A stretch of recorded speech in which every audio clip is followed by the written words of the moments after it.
गाड़ियां खत्म हो जाएंगी।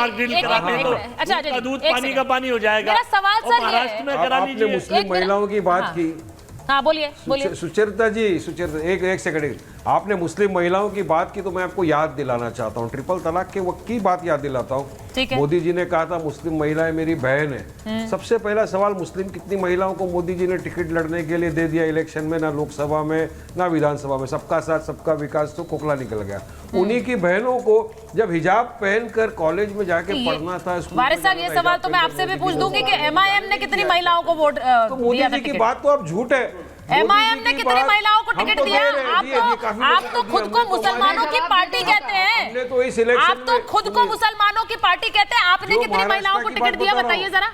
नहीं, हम तो सेक्युलर पार्टी है। नहीं, बता दीजिए। अभी आप सेक्युलर हैं? 16 जगह पे लड़े, उसमें हमने आप सेक्युलर पार्टी हैं? 16 में एक हमने अभी महाराष्ट्र में दिया, हमारी दलित नहीं, आप सेक्युलर पार्टी है कि नहीं है, मुझे ये बताइए। बहन को टिकट लड़ने के लिए आप सेक्युलर पार्टी है, आप मुसलमानों की पार्टी है? हम तो है, हम तो माइनॉरिटी के लिए लड़ते फिरते। हमारा तो काम ये, जहाँ पे हक ना मिले वहाँ हक और नहीं, आपके तो पार्टी के नाम में ही, आपकी तो पार्टी के नाम में ही आपकी पहचान है कि आप एक मुसलमानों की पार्टी है। कहते हैं हम तो मुसलमानों की राजनीति करते हैं। अकाली दल के नाम में क्या लिखा? अच्छा, शिवसेना में क्या लिखा है? शिवसेना जो आज बीजेपी के साथ सत्ता की मलाई खा रही है, उनके नाम में क्या है? नहीं तो वो नाम आपको नहीं तो वही तो मैं तभी तो मैं आपसे पूछ रही हूँ, आप अपने आप को सेक्युलर कह रहे हैं या मुसलमानों की पार्टी कह रहे हैं? मुझे बताओ ना। मैं जवाब दे सकती हूँ। आपने कितनी महिलाओं को टिकट दे दिया, उसका जवाब आप नहीं दे पाएंगे सर।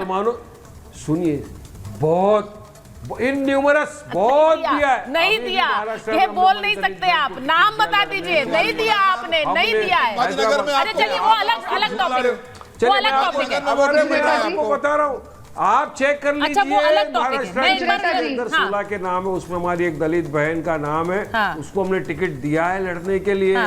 हम तो देते हैं, मगर मोदी जी ने कितने को दिया इसका तो आप बोलोगे ही नहीं। मेरी बहनें हैं, ट्रिपल तलाक करें, जवाब दे दो। अच्छा, पॉलिटिकल नहीं, आप लोगों ने आज भी देखिए जितने बड़े बड़े फैसले हुए हैं उसमें आप साथ नहीं रहे। उनके घर में बच्चों को जाके गोलियां मरवा देना। ये जो 20 सांसद आपके आज वोटिंग में नहीं पहुंचे, एक मिनट वारिस साहब जरा पूछ लेती हूँ ना इसका, ये भी एक बड़ी खबर है। बहुत से लोग बोल रहे हैं भाई सांसद क्यों नहीं पहुंचे जब व्हिप जारी की गई थी, अब बीजेपी उन्हें नोटिस जारी कर रही है। अब यहाँ पर अजय वर्मा जी वो तो कह रहे हैं कि देखिए खुद के ही पार्टी के समर्थन में नहीं है, खुद पार्टी के समर्थन में नहीं है ये सांसद। देखिए 20 नहीं है। 3 जवाब दे दूं। पहले अजय वर्मा साहब को कभी आप ही की शो पे लगातार कहते आए हैं मोदी जी की तो कमजोर सरकार है, बैसाखियों की सरकार है। आज बोल रहे कि हमारे सहयोगी हमसे डरते हैं। पहले तो ये अपनी ही किसी बात पे नहीं टिकते। दूसरा, AIMM के भाई साहब ने कहा कि हमने मुस्लिम महिलाओं के लिए क्या किया, हमें सबका साथ सबकी विकास की बात करते हैं। तो जब प्रधानमंत्री आवास योजना के तहत सबको घर देके दिए जाते हैं, चाहे हिंदू हो मुसलमान, तो हम सबका साथ सबका विकास की बात करते हैं। जब नौकरी दी जाती है, हेल्थ बेनिफिट दिए जाते हैं और सारी सरकारी स्कीम्स का बेनिफिट दिया जाता है, तब सबका साथ सबका विकास की बात होती है। और तब ना ये पूछा जाता है कि आप मुसलमान है या हिंदू। जब हमारी महिलाओं के लिए योजना है, हर स्टेट में जो हमारी महिलाओं के लिए योजना है, 20 में चलाइए। सुचित्रा जी आदमियों के बीच में चीखा चिल्ली नहीं कह रही है, मुझे बोलने तो दीजिए, मैं बाहर हूँ ना, वो स्टूडियो में नहीं। हिरेन जोशी का लिखा हुआ एजेंडा लेके आ जाती है। अरे आप ये बार-बार एक ही लाइन बोलते हैं, ये बहुत आप हर डिबेट में आकर यही बोल रहे हैं। नहीं, ये जरूरी है, यही तो कह रही हूँ। आप बार-बार ये बात पॉइंट ड्राइव होम करना चाहते हैं कि एक व्यक्ति की चल रही है और एक की सोच चल रही है। एक मिनट, अच्छा एक मिनट राधिका जी, अरे वो जवाब तो दे दे। पार्लियामेंट हो, बाहर हो, सभा हो, जवाहरलाल नेहरू कांग्रेस पार्टी 5000 बार। राधिका जी बोल रही है, अब एक मिनट सुन लीजिए। नहीं, महिलाओं का सम्मान सिर्फ टिकट देने से नहीं होता है सर, उनको सुनना भी पड़ता है, वो भी सम्मान होता है। सुनिए जरा, सुनिए जरा, या हम गलत है? आप बताओ। राधिका जी बोलिए। मोदी जी गलत है? राधिका जी बोलिए। तो हम भी वही काम कर रहे हैं। राधिका जी आपका नाम है क्या? राधिका जी बोल रहे, बीच में चिल्लाने की आदत हो गई है। बोलिए राधिका जी और अजीज जी को लीजिए। अजय जी एक मिनट बोल लीजिए, सुचित्रा जी आप मुद्दे पे आते हैं। बोलिए बोलिए। नहीं अजय जी आई एम नहीं, बताइए राधिका जी बताइए। आप इनको मत बुलाया करिए स्टूडियो में, इनका काम सिर्फ चीखना चिल्लाना है। अच्छा ठीक है, आप चला लीजिए। अजय जी फिर ये देखिए जवाब भी आएगा, आप बोलेंगे वो भी जवाब देंगे, इसलिए नहीं बोलने दीजिए, बोलने दीजिए। हमें पता है वो आप तक जब तक कांग्रेस में थी तब संस्कारी थी, जब वो छोड़ गई तो आपको उनके संस्कार याद आ रहे हैं। ये मत करा करिए, पर्सनल टीका टिप्पणी अच्छी नहीं लगती। चलिए राधिका जी कुछ बोलिए। नेता जी, हाँ। अगर किसी में संस्कार कूट कूट के भरे होते तो वो बीच में जब कोई बोल रहा होता है, बेसिक संस्कार होते हैं, जब कोई बोल रहा है उसके बीच में ना बोले, तो संस्कार किसके नहीं है किसके है वो दिखाई दे रहा है। आपके फिर लिए आपने मुद्दे पे कहा बात कि करें, हमने हाँ। अपने सांसदों को नोटिस भेजा। हाँ। बिल्कुल, अगर कोई नहीं आया है, हम अपनी अनुशासित पार्टी, हमारे यहाँ पे अनुशासन है, पार्टी ने उनको जो नहीं पहुंचे, व्हिप जारी करी गई तो उनको नोटिस भेजा जाएगा। अब हम राहुल गांधी की पार्टी तो है नहीं हाँ। कि यहाँ पे बहन यहाँ पे है जो केरल से सांसद है और केरल वो पहुंचे चाहे जिस भी रीजन से जाए, हम सब संसद में मौजूद थे, तो जो लोग नहीं थे उनको नोटिस भेजा गया। और यहाँ पे जो कांग्रेस का ऑब्सेशन है ना हिरेन भाई से, उसको मैं क्लियर कर दूं, ऑब्सेशन कहाँ से आता आ रही हूँ, अजीज साहब आ रही हूँ, पवन अजीज साहब आ रही खेड़ा जी हो, रोज सुबह पवन खेड़ा जी हो, सुप्रिया श्रीनेट हो या जयराम रमेश हो, सुबह उठते ही ट्वीट आना शुरू कर देते हैं एक्स पे और लिखते रहते हैं हिरेन भाई हिरेन भाई हिरेन भाई। अरे ऑब्सेशन से बाहर निकलो, देश की जनता हमें लगातार यहाँ पे अपना आशीर्वाद देके बैठा रही है।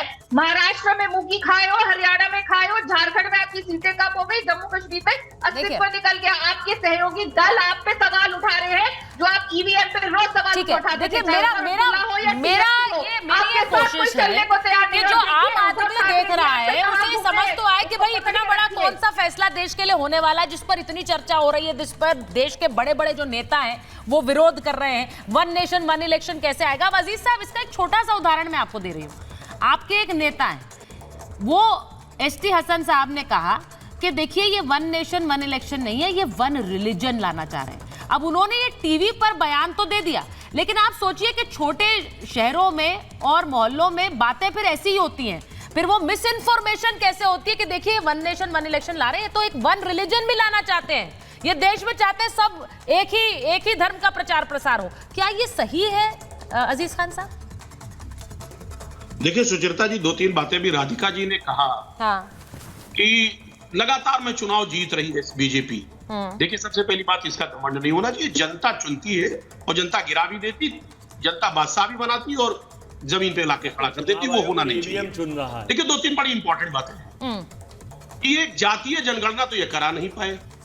जो 1931 में सेंसस हुआ था उसके आधार पर आरक्षण मिल रहा है लोगों को। 1931 आज आप देखिए किस तरह तमाम तरीके की चीजें चेंज हो गई हैं, लेकिन उस आधार पर ये ओबीसी समाज को उसका हक नहीं देना चाहते, वो तो करा नहीं पा रहे। अब ये कह रहे हैं कि साहब हम वन नेशन वन इलेक्शन कराएंगे। जनगणना अभी की बात इन्होंने करें, जनगणना शुरू का हुई है, अरे किसमें हो जानी जनगणना चाहिए शुरू होगी और अगर जातिगत नहीं होगी पर वो कोविड के चक्कर हल्ला में न करिए आप, ये भी एक मिनट नहीं, अभी जनगणना अच्छा, शुरू ठीक है, होगी। अजीज साहब को बोले दीजिए ना, आप शांत रहिए, वो स्टूडियो में नहीं है। आपका टर्म आएगा फिर बात करिएगा। हाँ, बोलिए, बोलिए। हम इस तरीके का आदमी बोलिए, नहीं। खान साहब, बोलिए। सुनिए मेरी बात, आप महिला आरक्षण बिल लाए, आपने कहा कि साहब 29 के बाद लागू। अरे भाई क्यों नहीं लागू किया इमीडिएट? आपने 24 में लागू क्यों नहीं किया? क्यों नहीं लागू किया? आपका मनसा कुछ अलग, हर चीज को आप क्या करते हैं, लिंगरान माहौल। तो अजीज खान साहब, मेरा सवाल भी तो वही है। मेरा सवाल ये है कि आप टेक्निकल पॉइंट्स पर लोगों को जानकारी दें, वो सही है। ये मिस इन्फॉर्मेशन वाली जो आप चीज कर रहे हैं ना, ये बड़ी खतरनाक है। देश के लोगों को ये जानकारी देना गलत है कि नहीं है, जो मेरा सवाल था। मैं जितनी बात कर रहा हूँ सब ऑथेंटिक बात करता हूँ, इधर उधर नहीं घुमाता। नहीं सर, मैंने हसन साहब के बयान के बारे में पूछा, वन नेशन वन रिलीजन। उनकी बयान पे भी आ रहा हूँ, सुनिए मेरी बात। वन नेशन वन इलेक्शन कह रहे 2039 के बाद लागू होगा। हल्ला अभी से आप कर रहे हैं, पता नहीं आप लागू कर पाए या ना लागू। हाँ चलिए, समाजवादी पार्टी के लिए, इंडिया गठबंधन के लिए, अरे अजीज साहब, वही समाजवादी पार्टी है जब प्रधानमंत्री नरेंद्र मोदी जब महिलाओं के लिए 33% आरक्षण लेकर आते हैं, तो आप कहते पहले लेकर क्यों नहीं आए? पहले समाजवादी पार्टी ने क्या कहता, मुलायम सिंह ने तो बिल फाड़ दिया था। मुलायम सिंह ने कहा था हम महिलाओं के लिए आरक्षण नहीं आने देंगे, महिलाएं लोकसभा में नहीं आना चाहिए, घर कौन संभालेगा? ये तो आपके मुखिया की सोच थी। और जब अब बिल आ गया तो वही डिम्पल यादव, मुलायम सिंह जी की बहू, कहती है कि ये बहुत अच्छा निर्णय रहा, महिलाओं को 33% आरक्षण मिलेगा। तो जो प्रधानमंत्री मोदी लेके आए ना महिलाओं के लिए 33% आरक्षण, वैसा ही प्रधानमंत्री मोदी एक देश एक चुनाव लेकर आएंगे, भले ही वो 2029 में लागू हो या उसके 5 साल बाद लागू हो।